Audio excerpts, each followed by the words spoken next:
ഇത് തേവലക്കര ദേവീക്ഷേത്രം. ശാന്തസ്വരൂപിണിയും ഇഷ്ടവരപ്രദായിനിയുമായി കുടികൊള്ളുന്ന അമ്മ ഒരു നാടിന്റെ സർവ്വവിധ ഐശ്വര്യങ്ങൾക്കും കാരണഭൂതയാകുന്നു. കൊല്ലം ജില്ലയിൽ തേവലക്കര പഞ്ചായത്തിലാണ് തേവലക്കര ദേവീക്ഷേത്രം സ്ഥിതി ചെയ്യുന്നത്.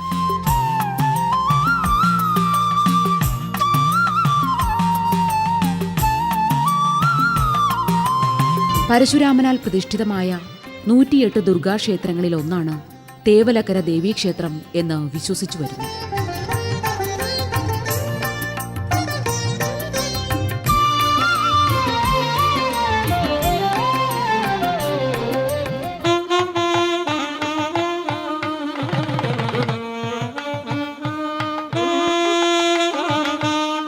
ദേവലോകക്കര എന്ന പേര് ലോപിച്ചാണ് തേവലക്കരയായതെന്ന് ഭക്തജനങ്ങൾ വിശ്വസിച്ചു വരുന്നുണ്ട്. പ്രാചീന കാലത്ത് ഇവിടെ ദേവന്മാർ വസിച്ചിരുന്നെന്നും അവരെ പരിചരിക്കാനായി ദേവലന്മാർ എന്ന പേരിൽ ഒരു സംഘത്തെ നിയോഗിച്ചിരുന്നെന്നും വിശ്വസിച്ചു വരുന്നുണ്ട്.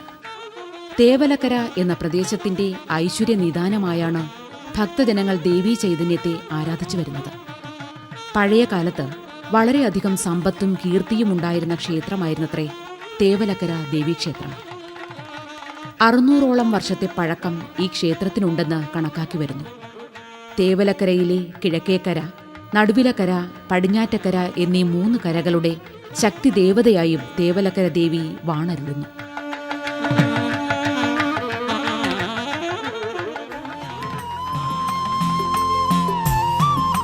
പരശുരാമനാൽ പ്രതിഷ്ഠിതമായ തേവലക്കര ദേവീക്ഷേത്രം ഒരു കാലത്ത് സർവ്വവിധ ഐശ്വര്യ സമ്പന്നതയോടും കൂടി വാണരുളിയിരുന്നു എന്ന് പഴമക്കാർ പറഞ്ഞു വരുന്നു. ഈ ഐശ്വര്യത്തിന്റെയും സമ്പത്തിന്റെയും കീർത്തി മറുനാട്ടിലെങ്ങും വ്യാപരിച്ചിരുന്നു. അതിന്റെ ഫലമായാവാം 15ാം നൂറ്റാണ്ടിൽ തേവലക്കര ദേവീക്ഷേത്രം പോർത്തുഗീസ് ആക്രമണത്തിന് ഇരയായത്.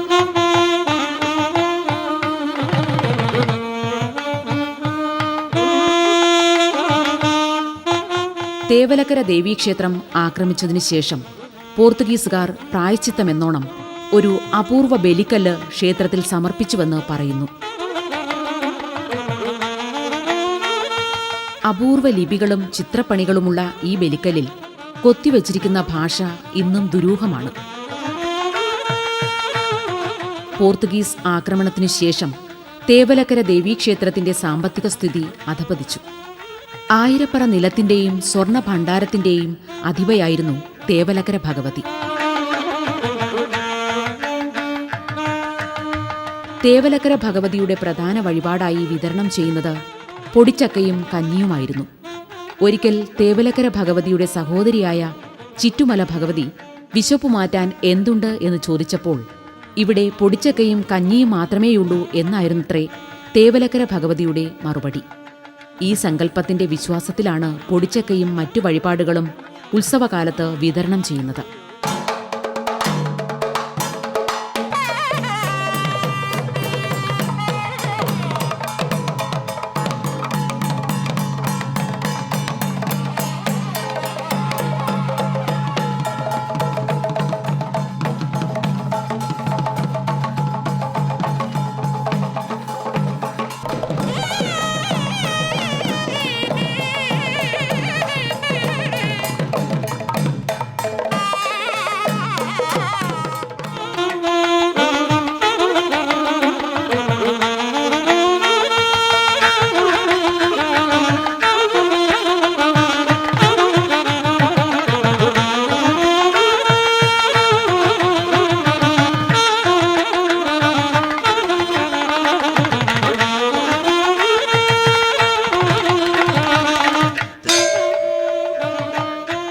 ചതുർബാഹുവായ ദുർഗാദേവിയുടെ വിഗ്രഹം പീഠമടക്കം 5 അടിയോളം പൊക്കമുള്ളതാണ്.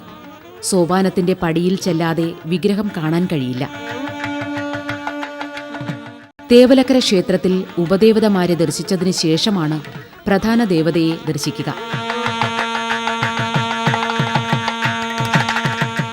ഇരട്ടി പായസവും തേങ്ങാപ്പാൽ ചേർത്തുണ്ടാക്കുന്ന പായസവും ഇവിടുത്തെ പ്രധാന നിവേദ്യങ്ങളാണ്.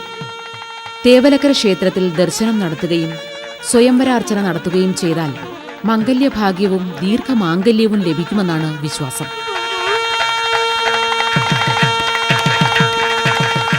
മീനമാസത്തിലെ കാർത്തികയിലാണ് കൊടിയേറി ഉത്സവം നടക്കുന്നത്. ചിങ്ങത്തിലെ തിരുവോണം, വൃശ്ചികത്തിലെ കാർത്തിക എന്നിവ തേവലക്കര ദേവീക്ഷേത്രത്തിലെ ആട്ടവിശേഷങ്ങളാണ്. തരണനെല്ലൂർ ഇല്ലത്തിനാണ് ഇവിടെ തന്ത്രം. കിഴക്കോട്ട് ദർശനമായിരിക്കുന്ന ഇവിടെ 3 പൂജയാണ്. ദ്വാരപാലകന്മാർക്കു പകരം തേവലക്കര ദേവീക്ഷേത്രത്തിൽ ദ്വാരപാലികമാരാണ്. തേവലക്കര ദേവിയുടെ ശക്തി കുറയ്ക്കാൻ ദേവിയുടെ മൂക്ക് തരണനല്ലൂർ ചെത്തി എന്നൊരു പഴമയും ഇവിടെ പറഞ്ഞു കേൾക്കുന്നു.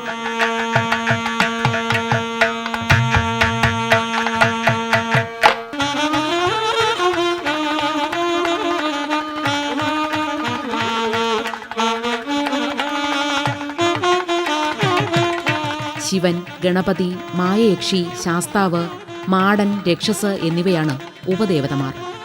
ഇതിൽ ശിവനും ഗണപതിയും മായയക്ഷിയും കന്നിമൂലയിലെ ഒരേ ശ്രീകോവിലിലാണ് കുടികൊള്ളുന്നത്.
तुंग हिमालय